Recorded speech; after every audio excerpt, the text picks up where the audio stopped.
Well, welcome everyone to Mindful Mondays with Laura Cross. I am your host and resource for self-care, as well as connections and collaborations. And I am excited to have with me today because often we've struggled with our emotions, anxieties, all kinds of things. And I couldn't think of a better person to bring on. Reneau Peurifoy has had 20 years of experience in private practice as marriage and family therapist. He also specializes in anxiety disorders. But he left his practice and he now teaches at a college in Sacramento, California. He's also a speaker and an author of 4 books. So I would like to introduce everyone to Reneau. Reneau, thank you for joining us. Well, it's a pleasure to be here. Thank you for inviting me. Thank you. So tell me, what inspired you to do that shift from a private practice to teaching, and how did that impact your perspective? Well, I had 2 kids that needed to go to college, so private practice in California is, it was difficult. It's not the easiest state to do that in if you're not connected to a large institution. And I was a sole practitioner. I had a couple interns and did a lot of work. I worked with anxiety disorders, and so a lot of the people I worked with were out of work or had low income jobs and stuff. And so I did a lot of sliding scale, and it was an economic decision, basically. Okay. But so how did your experience then as a therapist kind of shape your approach to, writing about emotional mastery and teaching? Well, I was a teacher originally, working with a secondary. In fact, I taught 2 years over in Japan, and then came back and got my master's and started the private practice. So my teaching background really influences how I write. That's why at the end of every chapter, I always have a set of recommended activities. Here's how you apply the material.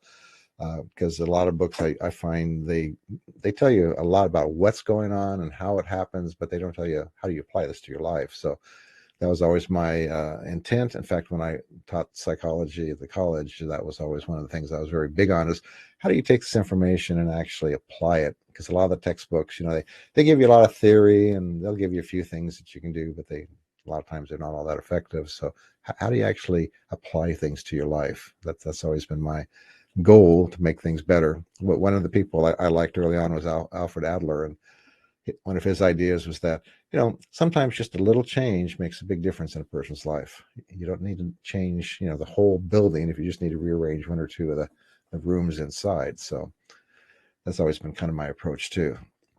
Yeah, and I think it's very helpful. So one of the things we definitely want to talk about today is one of your newest books, is Why You Feel the Way You Do. And you shared that with me. And that's one thing I enjoyed about it, is that, it had not only did it have the exercises, but it had some examples in there of, of what you meant by the topic and stuff that you searched. So kind of helps put it in perspective a little better than just reading terms, and because not all of us are good at doing that deep dive, Right. I don't think. Right. And But a lot of the students I worked with, I found, vocabulary was a real problem. I'd say, in fact, over in Japan, it was especially a problem. I was always defining terms. And so how do you say things, take a complex term or a complex concept, how do you put it into a simpler way that is easy to understand for somebody who's not technically minded or doesn't have that type of background? Right. So your book talks about the 7 core emotions. Can you go into maybe a little bit detail, explain like what those 7 core emotions are and how that plays a role in our lives? Right. Well, emotions actually, like everything else in us that we're made up of, plays multiple roles. They're basically what neuroscience calls an affect, and an affect is a circuit in the brain that pushes you to do something. It pushes a specific desire for behavior. The simplest ones are your sensory affects, heat, cold, pressure. If you're cold, the colder you get, the more you have a desire to get warm, and everything else that you think about kind of goes out of your mind. Same thing if you've been sitting for a long time for a lecture or something, then pretty soon, you need to move around, and that pressure it starts to exert, a desire inside of you.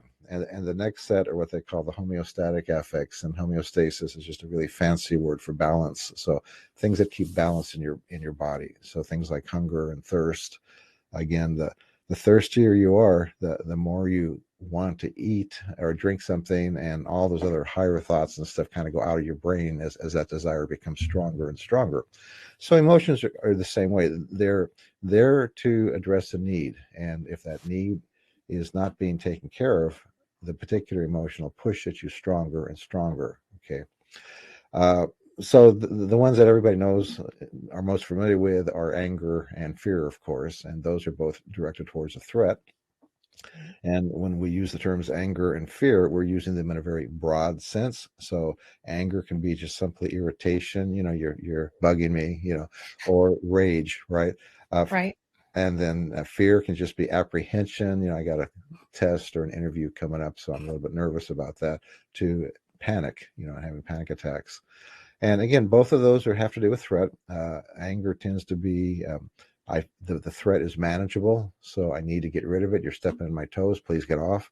And whereas fear is the threat is unmanageable. Grizzly bear's coming at me, so not very manageable. So I'm going to go the other way, right? Right. or I'm really fearful about this interview, so I don't think I'm going to do well. So I get a lot of anxiety, or there's unknowns there, right? That may not be manageable. So, and again, our perception of a threat is shaped by our experience, our beliefs, our expectations, and sometimes you get a mixture of those, right? Uh, and that's the interesting thing, is that you can have more than two circuits firing at the same time in the brain. So you can have mixed emotions going on. My child is going off to college. I'm happy, I'm sad, that type of stuff. Yeah. And then some of the circuits that are kind of interesting. One is the seeking circuit, and that has to do with you look at any baby, any puppy, kitten, because again we share these with all the other mammals. Anything that has fur on it has the same basic circuitry, just like they have the same hearts and lungs, and they may function a little bit differently, but they're essentially the same. And they'll want to explore the environment. If you got a baby, they're out there chewing on everything, they're looking at everything, they're crawling around, trying to figure out what's going on. And it's an impulse to explore the environment to see, is it safe or is it there danger out there? And it's what the basis of our curiosity. It's also why when you're sitting in a room and somebody walks in, everybody looks and then they go back to what they're doing. And it's just that desire to what's happening, what's going on, or if you go to a new place, the first thing you do is you kind of glance around, just look at things and taking it in. Even though you may be thinking about other stuff, there's that other circuit kind of saying, okay, what's out there, and then another one that's kind of interesting is the play circuit. And one of the guys that did a lot of this original research, Panksepp, he was called the rat tickler because he worked with rats, and he found that if you tickled them and then you recorded their voices and then you slowed it down, it sounded just like laughter. And the interesting thing is you can cut off or shut down the higher thinking parts of the rat's brain, and they still want to play. It's a very deep-seated need to play.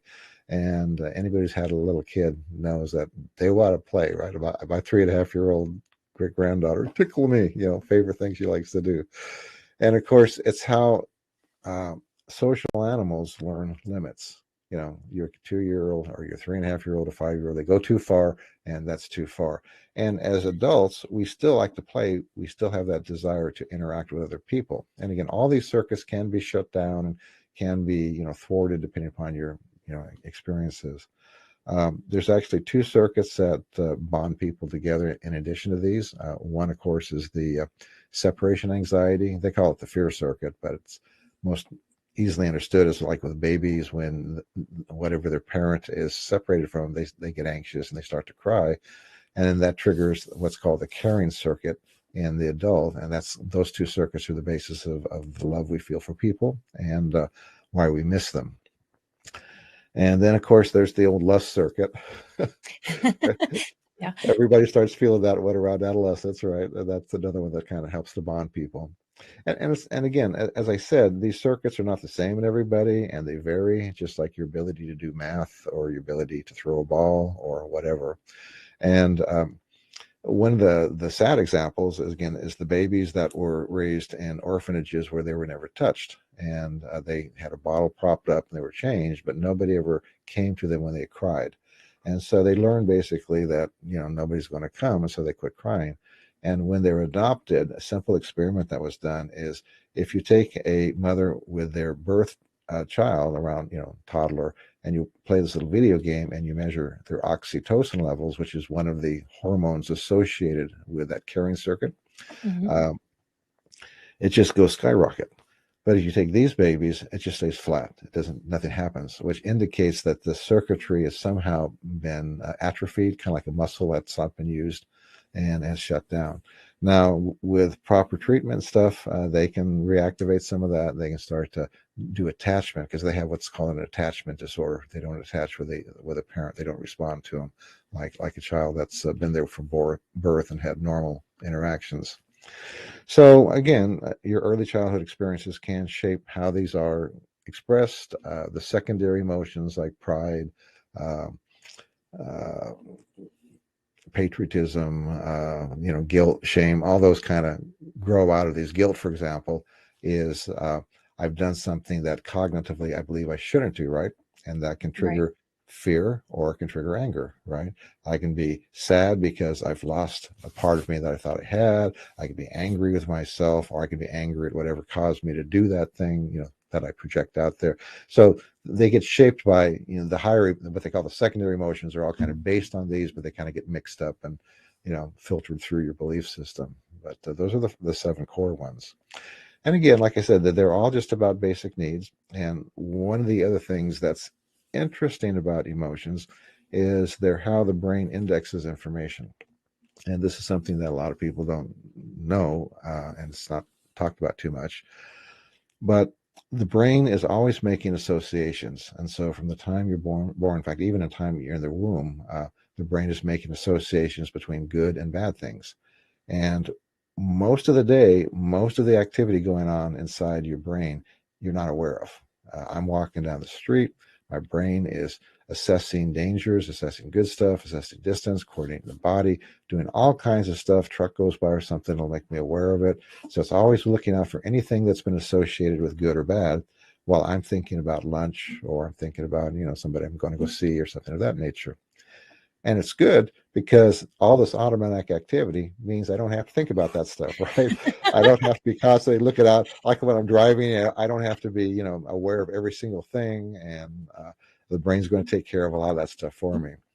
It's also why experiential learning is so important and more important than just simple book learning. Again, to use the driving example, I can read everything there is to know about driving and I can have a good understanding of how to drive a car. But until I actually get inside of it and behind the wheel, that's when I start experiencing, oh my gosh, that didn't work. Oh, this feels good. And as I practice, all that becomes an unconscious response pattern that now I can listen to the radio or again think about where I'm going or things of that nature. And the brain, that subconscious takes over all that stuff. And of course, the downside is sometimes we have experiences where things become associated with danger that in normal life are not dangerous. And again, we call these triggers, right? A person who's been in an abusive background, the tone of voice, certain types of situations, times of year, will sometimes be associated with danger. And now they're out of that environment, but they're still reacting to those things. I mean, PTSD is probably the biggest example. A person's in a Right. war zone and all the sights, sounds, and things there that protect them and keep them safe. Now they come back into a safe environment, but they're still getting triggered by a lot of those things. I had one guy, I remember, he came back from the Middle East conflict, and the car backfired, and he found himself covering up, down to the ground, and it was just an automatic response, that he had back then that Mm-hmm. got triggered when he was here.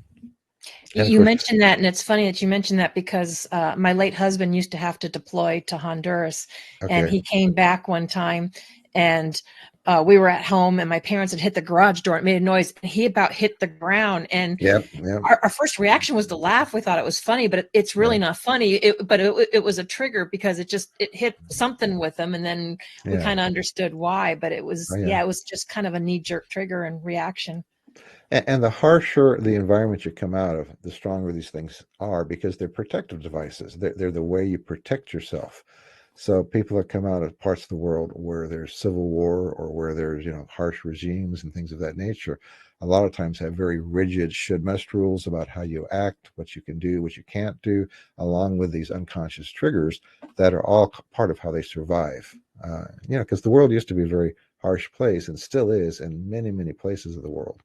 And fortunately, we live in a very relatively safe and comfortable situation here in the U.S. And lots of parts of the world don't enjoy that.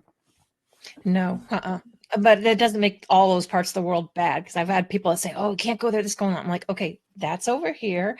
That's not here. I mean, it's just we have our Yeah. areas too where you wouldn't want Oh to roam yeah, at night yeah, necessarily. So yeah. but again, I think like you said, it comes down to those perceptions and stuff. Yeah. So how can one kind of effectively quiet those destructive emotional triggers and negative responses?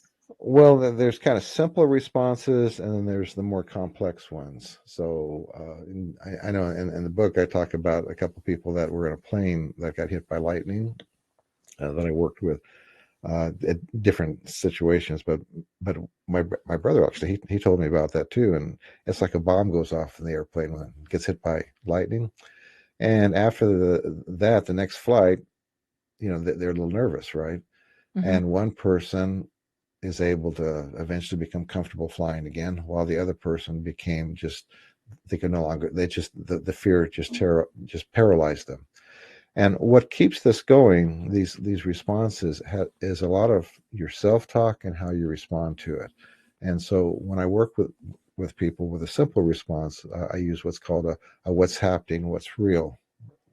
You label what's going on, and you have to bring yourself back into reality with what's real, and then you distract yourself. Because when these triggers get fired, the conscious part of your brain shuts down. It's like that unconscious takes over. In fact, that's true whenever there's strong emotions. The stronger the emotion, the harder it is to think logically, which is why emergency personnel, military, anybody who deals with highly emotional situations gets trained so that they just react. They don't have to think about it. This is just what I do in this situation. Because if they have to think consciously about it, it's they're not going to be effective. Because again, Right. there's too much emotion, too much adrenaline, too much stuff going on inside of their body. So, and the person who's able to calm themselves, they would say things like, "Okay, I was safe. Nothing really happened. It was scary, yeah, but we got down safely, and probably once in a lifetime event. Never going to experience that again. Okay, let me focus on what I need to do to get ready."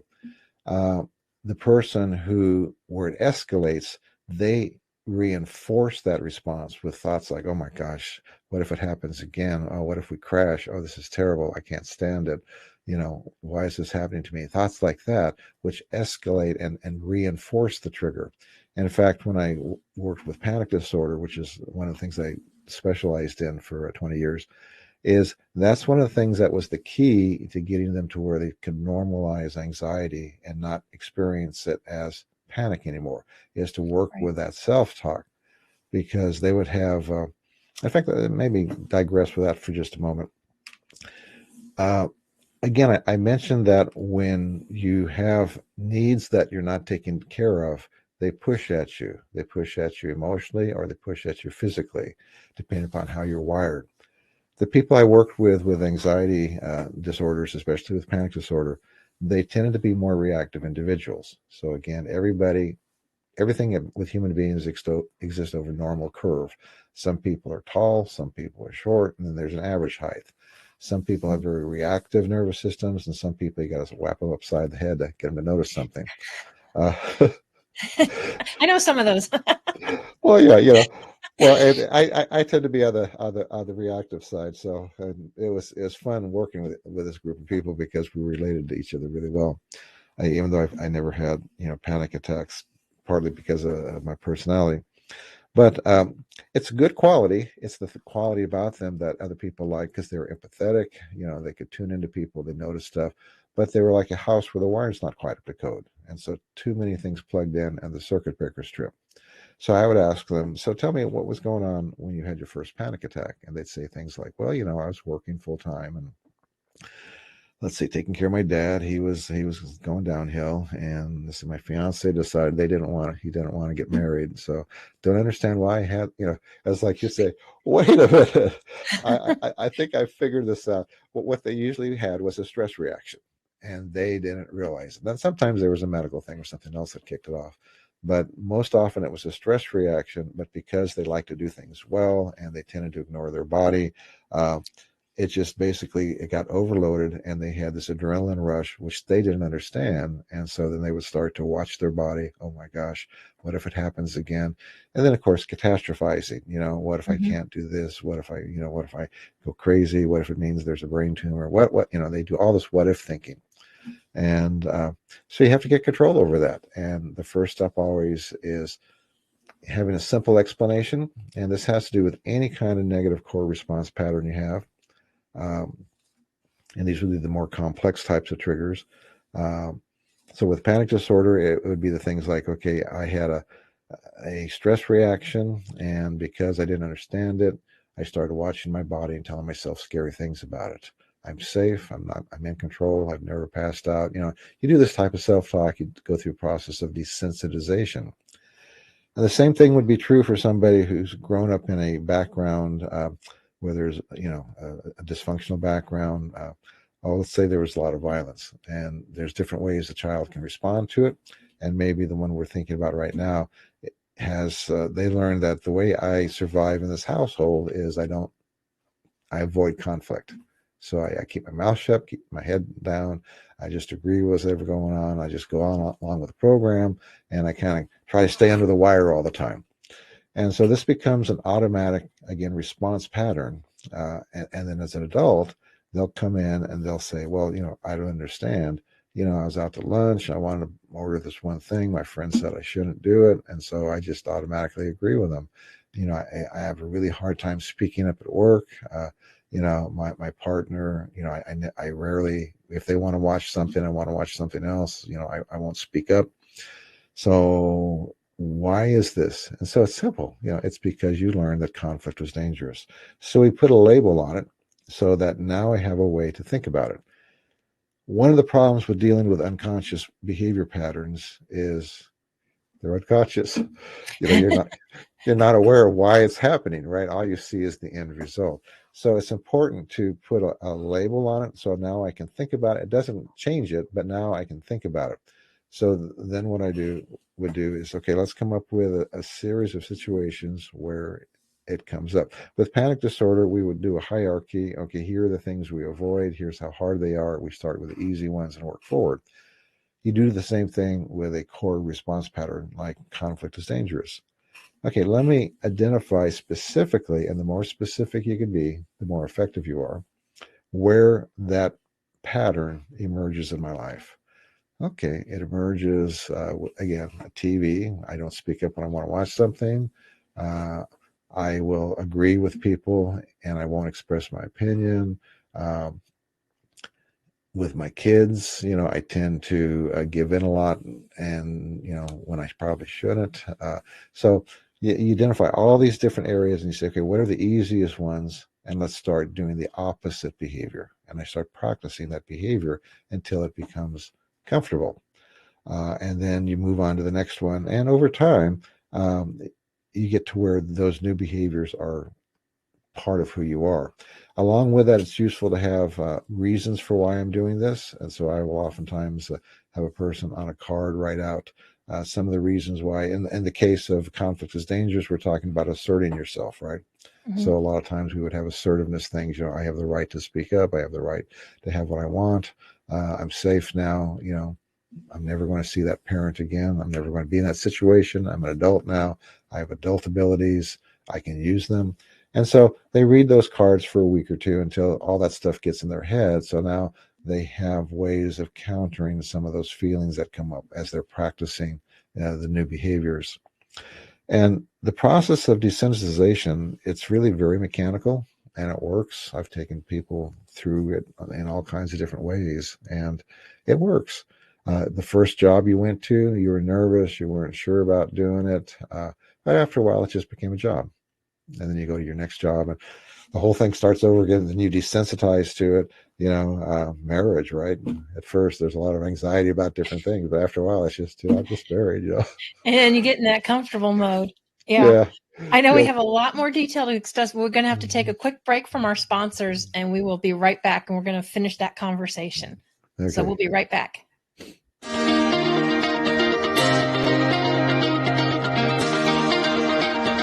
Hello, my name is Peter. I'm a Dharma Master. I teach Qigong at the Bright Beings Academy. What kind of Qigong do we teach? Well, it helps you to get your mind into your body and your breath very quickly. We really start off with quite quick movements to help cater for the busy Western mind, coming into stretching out the meridians, waking up the chakra system and the danjons, coming into Jigan meditation, which helps you to really focus on the energy in and around your body, bringing you into that beautiful calm state where you can sit and meditate really easily, whereas maybe before you found it really difficult. So Qigong at the Bright Beings Academy will help you get more in touch with yourself.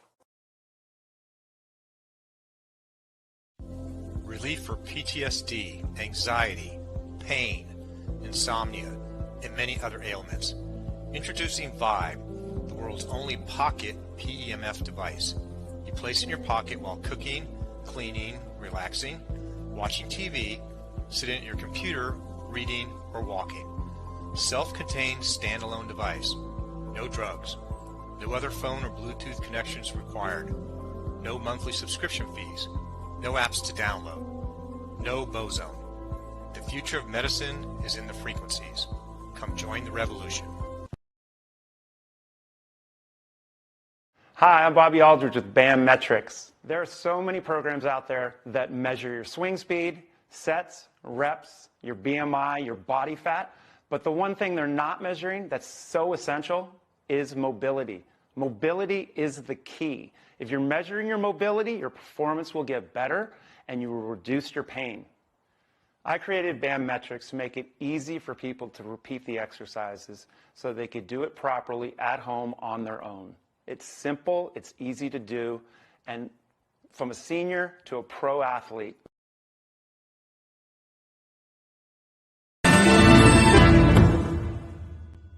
Hi, I'm Sarah Stockham, and I'm host of Simply Sarah. Join me Thursdays at 3 p.m. Pacific on the Achieve TV network for the best energetic tools to elevate your amazing life right here on E360 TV.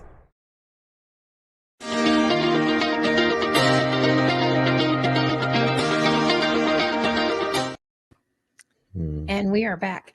So yeah, like you're saying, there's different anxieties, and you mentioned like even getting married, because you have that anxiety, you get all nervous before your wedding day, you get nervous about doing all the things you normally do, but now you're doing it around someone else.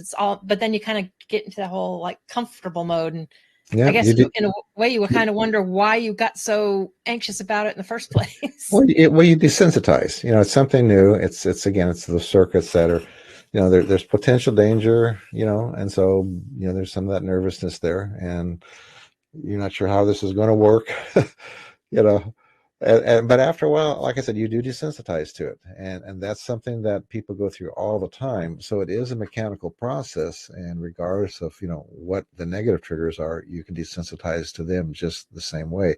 You just have to go about it in the right way. And I think it's important to point out that occasionally the old things will fire. You see a lot of the computer analogies. I'm going to rewrite the program, delete this.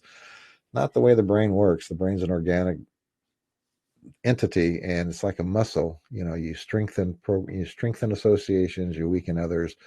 The other ones will occasionally fire if the right set of circumstances are going on, especially if you're sick, hungry, tired, or under stress. And that's a real key. Is a lot of times when you see old stuff coming up, it's because you're sick, hungry, tired, or you're under stress. And it's just, some of the thinking part of your brain is kind of quieted down, and some of that old stuff is kind of rumbling around in the background. And once you understand that, then you take it just as a message. It's a message. I need to maybe manage what's going on in my life right now a little bit more effectively.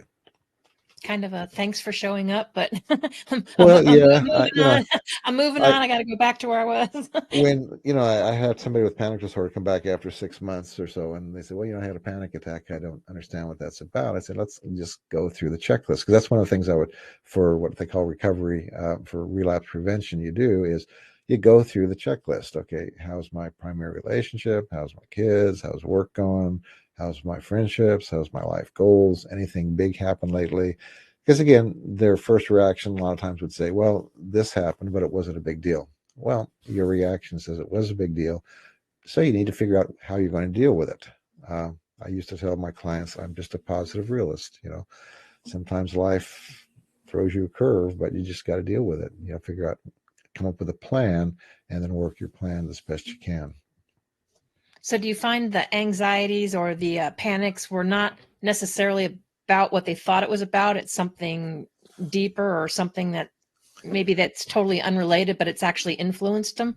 Well, again, people focus on the symptoms rather than on the cause. Right. And, a lot of times once they focused on the cause, it was much easier to start to figure out how to manage it. Now, again, with panic disorder, the anxiety itself and the fear of something crazy happening was the big thing they had to deal with. And then after that, once they learned that anxiety is a normal part of life, just identifying, okay, I'm anxious, so where's the threat? Where's the loss? Because again, we're dealing with threat and loss for the most part. Either I'm getting some goodies, or I'm avoiding threat, or I'm avoiding loss. And that's when you start looking at things in those simple terms, it becomes much easier to identify what's going on. Example I use a lot is, I'm sitting at the computer. Well, first of all, a couple of my stress indicators. One is there's a change sometimes in how I use language. To understand that, my dad was a career Navy person. And then I'll spend a lot of time just, playing around on the computer with some stupid little game, whatever.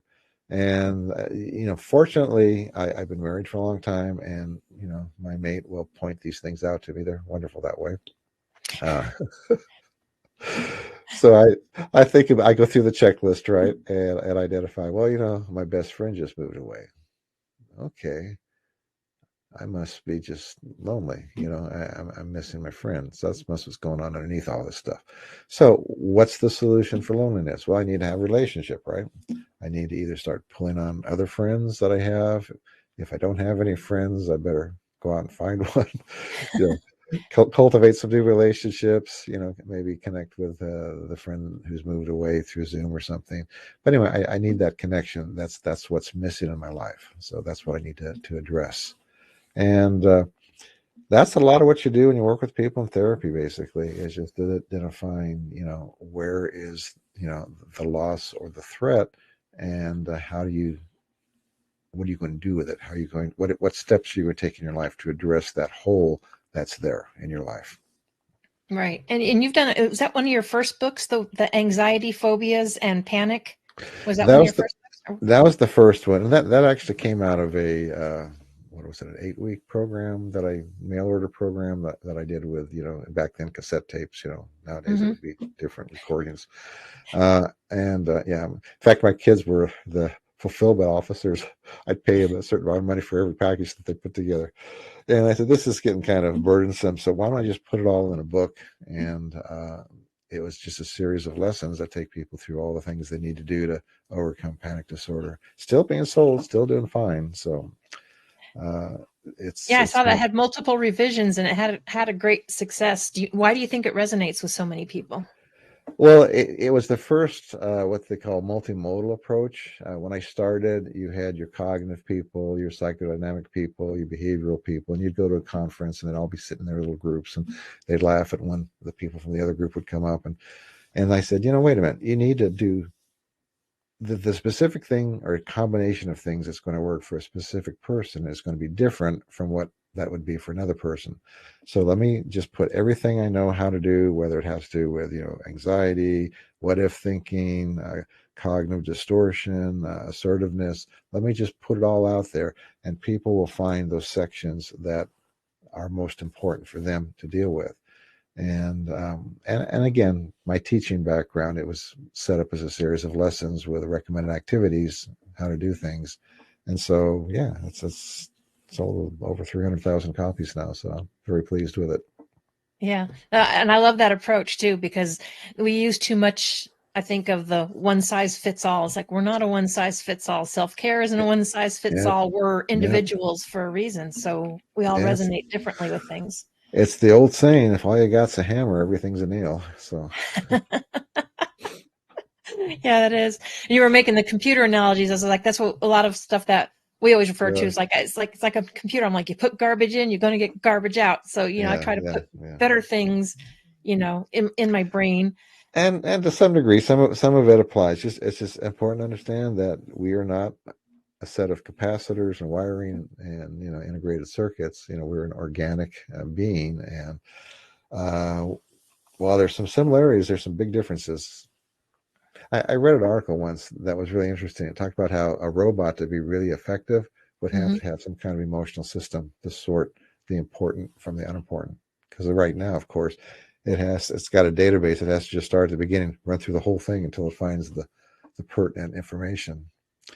And this is what's interesting when you use modalities like EMDR, eye movement, desensitization, and reprocessing, which triggers on some of the emotional stuff. And I don't want to get into the big discussion of how it works, but you get an event that has a specific emotion to it, and then as you're doing the process, the person will recall a whole bunch of events that are from just a surface level, totally unrelated, but they all have the same emotional content. And again, it's how the brain again ties things together. Things that have similar emotional content, those pieces of information seem to get tied together in the brain. Again, it's an indexing system for the brain. Right. So would you say your biggest or best tip to give people is to start with the checklist, the what is and what's real? Well, yeah, I mean that's a simple way to start with things. And again, it's like we just said, it's hard to put one shoe fits all. Right. I think my basic message is, if there are areas of your life that aren't working well, get some books or go seek help. Go to, there's things out there nowadays that, especially since I started practicing, the knowledge base has really gotten very sophisticated. There's a lot of garbage and a lot of nonsense stuff out there as well. But there's some really good, effective ways of changing how you think and how you feel. Emotions, again, are part of that subconscious part of your brain, and to become aware of what's driving them and then how do I address those needs that they represent is a big part of how you become successful in life. And the more you're what we call coherent, the more that your rational thinking, the more that your belief systems match those subconscious patterns, then the more effective you are in life. Yeah, I think there's some things that, because I've caught myself where I say stuff and I'm like, yeah, okay, no, not a good self-talk. You can change it. You talk about phobias. When I was in Iceland, we had a chemical warfare exercise where you had to put on the whole suit and the mask. Right. Well, that's pretty much when I found out I was claustrophobic, because I hyperventilated, it filled up with water and after that, I have trouble with breathing and it makes me want to panic. But I had another job in a clean room where I had to put a whole suit on head to toe and have a thing up. And I didn't want to not get the job. So I had to keep sitting there and telling me there's thousands of people in here. They haven't dropped over. They're breathing. They're just fine. I can do this, and then after a while, it just got to be common practice. It wasn't a big deal anymore. Yeah, so desensitization works. And again, there are some things you can do. Again, throughout my practice, I used a lot of different things. And to start with, I used hypnosis, and then I went into some of the other modalities like EMDR and some of that type of stuff. And a lot of things that can help to hurry up that desensitization process. So if you got the right person who's got the ability to use the technique well, because again, a lot of times people will say they can do something, but they aren't necessarily able to do it, which is why I think you need to be a wise consumer. So if you do go to therapy, I think I used to tell my clients, think of me like a used car dealer. Don't buy anything I'm selling. I don't know you. You know yourself better than I do. I'm an outside observer. I'm making some observations. I'm putting some things together, but you're the one that has to take a look at it and say, does this actually fit or not? And sometimes it would, sometimes it wouldn't. So we would talk about that. So we turn our lives over to experts, I think, too much nowadays. And in fact, that was one of the big themes that I had with a lot of my clients is you need to start trusting your ability to look at things and make decisions about whether they're good or bad for you, and or whether they're working or not. And I just find, we sometimes too readily, because this person has some letters behind their names or their, some reputation, that I turn myself over to them without any kind of logical evaluation of it. Yeah, I think they're helpful and they have their place. I know after I lost my husband, I went and saw, a psychologist. And for me, it was nice just because it was someone that didn't know me, didn't know Right. they knew how I felt or whatever, Right. just someone you could talk to and vent to without, any kind Right. of judgment or that preconceived Right. notion of, they're knowing how knowing how you feel. But Right. by the sixth session, when he wanted me to write him a letter to tell him goodbye, I was like, oh no, I'm done, because that's not happening. Yeah. I just couldn't do that. It wasn't in me. I was like, yep, nope, I'm done. Yeah. But it was a good relief at the time.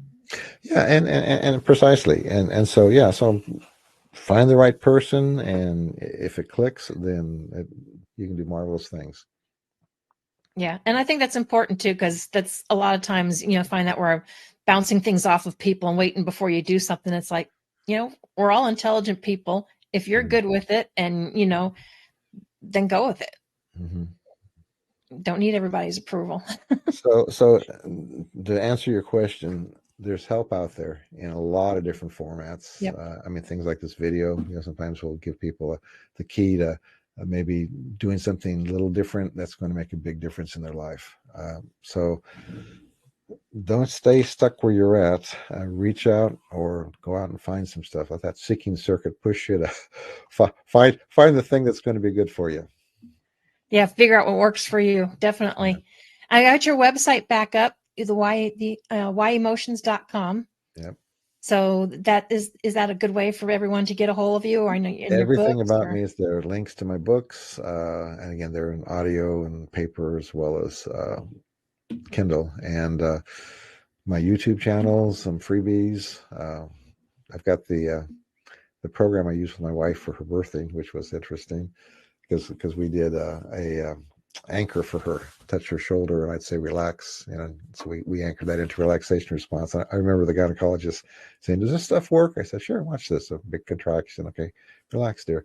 See, nice and relaxed. So speeds things up. So it was kind of a fun thing back at that time in my life to work with some of that stuff. So is that some of the videos then that you have on your YouTube? Because I know your YouTube has like practical life skills. Those are audio programs over on the website. Okay. Yeah, I've got a surgery prep audio program that works pretty good too. Oh, nice. So what other programs and things that do you do like that? Well, the main thing are the relaxation response ones I used to use with my clients. Again, part of for people that have a severe anxiety is learning how to relax. And it's interesting because the first time they would listen to those relaxation programs, a lot of times it would make them anxious because just that feeling of relaxation was so foreign to them. And it took them, they had literally desensitized to what it felt like to be relaxed. But after a while, again, attaching that to a trigger, again, just a simple positive trigger, right? And then I used where they would put their two fingers and their thumb together as an anchor, because that was something they could do out in public, and it wouldn't totally take away everything, but it would take enough the edge off along with the self-talk and the other tools, the breathing tools and stuff that they could help to relax the body, so now they could engage the conscious mind and go through the desensitization process. That's amazing. So your YouTube channel has the practical. You have practical life skills videos on there as well.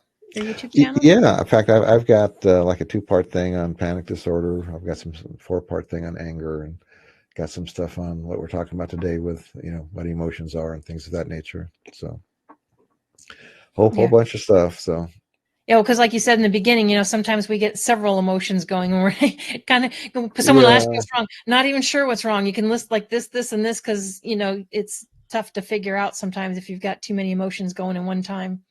It is, and again, you can learn to read yourself more clearly over time, if you practice it.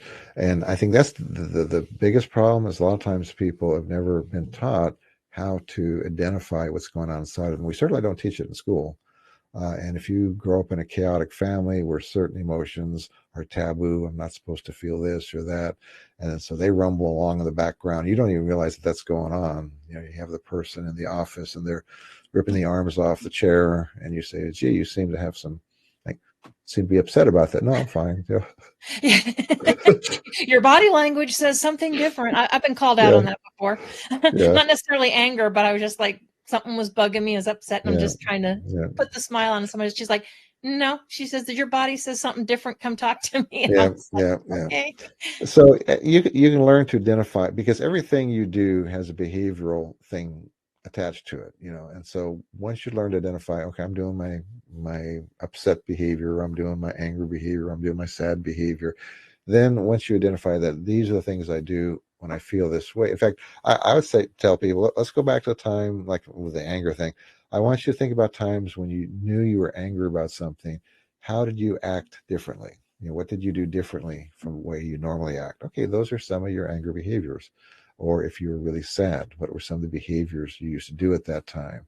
Or, you know, whatever, you know, if you're working with jealousy, what are your jealous behaviors, or what are your guilt behaviors, you know? And then, okay, now we can take a look at how do we resolve the issue that's generating that. Right. Right. Mm, Yeah.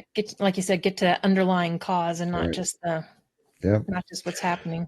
And they all get manifested, whether we're talking about shame or whatever. They have specific things that you think, say, and do when those things are triggered. So once you become self-aware to these are my behaviors for that particular thing, then now I can address the underlying issue.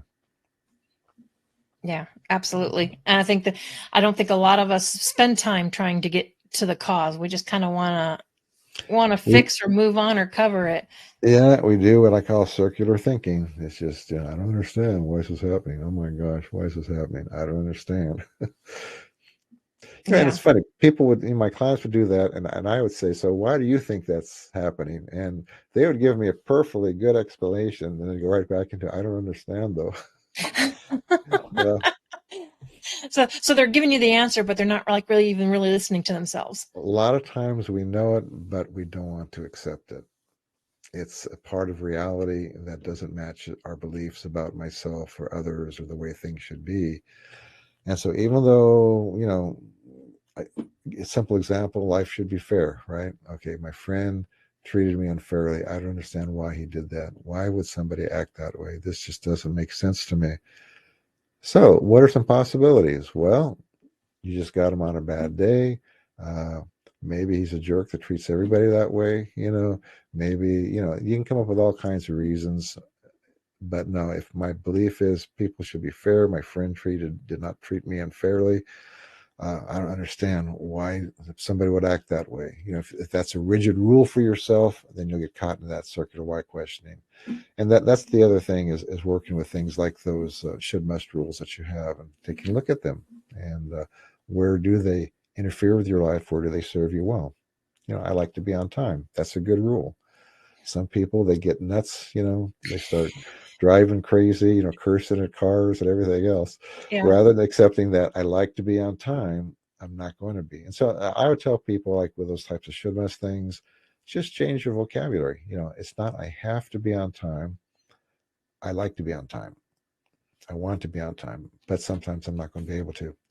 And that's interesting too, because should must rules, when you have rigid rules in your life like that, and again, the harsher the environment you come out, the more those you'll have those, right? Mm-hmm. My mom was German, so we had a lot of should must rules growing up. But anyway, it's like this parent is following you around saying, you have to do these things. Yeah, I would tell clients when we talk about this stuff, okay, stay home, don't come to school. You don't have to come to school. Oh, but I have to come to school. No, you don't. Stay home. But if I don't come to school, then I'm going to flunk, and then I'm not going to get the job I want, and they go on and on. So you're choosing to come to school because you're getting a benefit. And that's another concept that I constantly do with clients, is that life is a series of choices. You choose to do things because you get some benefits, or you avoid some bad stuff. And and rules are good. I mean, like the rule to be on time is really useful in a lot of situations. But if you're overly rigid about that, where I have to be on time, I can't be late, then it's going to bump up and bite you in the rear end sometimes in situations, because you won't be able to accept or decide, okay, I'm going to be late, so what am I going to do about it? You don't get into that other form of thinking, of problem solving, solution-based thinking, as opposed to focusing on the problem. I'm going to be late. I'm going to be late. No, let's focus on what I'm going to do about it. I can call ahead. I can take another route. I can just explain what's going on, accept the consequences. But you never get there if you're focused on that circular. I'm going to be late. I can't be late. I have to be on time, so. No, it's very true. And a lot of times it's just kind of more like, proper planning, because everybody used to, well, I know Laura, she'll be there 15 minutes early. I'm like, well, yeah, because I was always taught 15 minutes early is on time. Anything else is late. Well, I don't care if other people show up later, but I'm not going to be the one that rolls in the door. But it does happen. Well, that gets to the whole idea of people that are constantly late. We would do this at school too. Okay, so it's a behavior pattern that has both habitual ways of acting as well as ways of thinking. Because the person who's habitually late, their thought pattern is, it's not that big a deal. We'll figure it out when I get there. And again, their habit pattern is they underestimate time and they don't prepare ahead of time. And so changing those behavior patterns, like with the kids, I'd say, okay, you get your stuff together the night before, so you just got to pick it up and leave. You figure out how long does it take. You add 5 minutes to it. I mean, again, military family background, right? We always got places 15 half hour early, right? Yep, got those great parking places. So that was bred into me, and learning to be less. I early on in the marriage, because my wife came from a background. She's Asian American, and we would arrive for an event, and people would slowly, family gather, and eventually a plan would kind of emerge, and we would take it. My family, it's, you plan things out, you know what you're going to do. And, at first that would drive me nuts, just, what are we going to do? What's the time? How's it going to be? And it took me a while to learn that, okay, relax. It'll happen. This is just the way, they work. And, just enjoy the ride. So I had to desensitize to that whole thing. So I had no problem desensitizing it to come into Missouri, because Colorado, everything's like, normally go and everybody's on their horns and stuff. Here, everybody's laid back. It's a different environment. I'm like, they'll get here when they get here. That's fine. So yeah, definitely can be learned. Well, we are almost at time. What is on the horizon for you? Are you writing another book? Do you do one-on-one coaching? Are you ever going to go back to practicing, or? Well, I'm retired. Okay. And so, I'm very busy for being retired. I play guitar, so at the church I do a couple services, and I've got a little group, and sometimes we do this and that. We just did a dinner last week, and we call ourselves still kicking. Still kicking. Yeah. I like that. Well, yeah, because of our age, right? So, it's just a number. Yeah, for some people it's a very large number, but yeah, we just celebrated our 49th wedding anniversary Wonderful. this year. So yeah, getting ready to move the big 50. So nothing wrong with that. Nothing. No, it's there's comfort to knowing a person really well, and to having predictability, and just having somebody that knows you and you know them, and you can share things with. Something that that's a whole nother discussion. Marriages and how they go through cycles, and reasons. Oh yeah. And it's sad that we pick our mate when we're young and stupid and aren't looking at the right things. Some it works, some it does not. Sometimes you luck out, and sometimes it doesn't. But for me, it's worked out, so it's been good. Well, I want to thank you for taking the time to be here with us today and sharing your knowledge and stuff, because I think there's a lot of people that could really use help with the emotions, the whole anxiety, panics, especially with the stuff we've got going on nowadays. But thank you very much for taking the time for being with us here today. I really appreciate it. Well, thank you for inviting me. It's been a pleasure. Thank you. And everyone, so just so that you can always catch us on the YouTube channel, Mindful Mondays with Laura Cross, or Facebook. It's also the same thing, just add TV show at the end, because we have a whole host of guests and stuff coming up for you guys that we cover a variety of topics. And so if you don't want to miss out, go to the YouTube channel and you can connect with Reneau and a whole bunch of other speakers. But thank you again for joining us, and we will see you next week.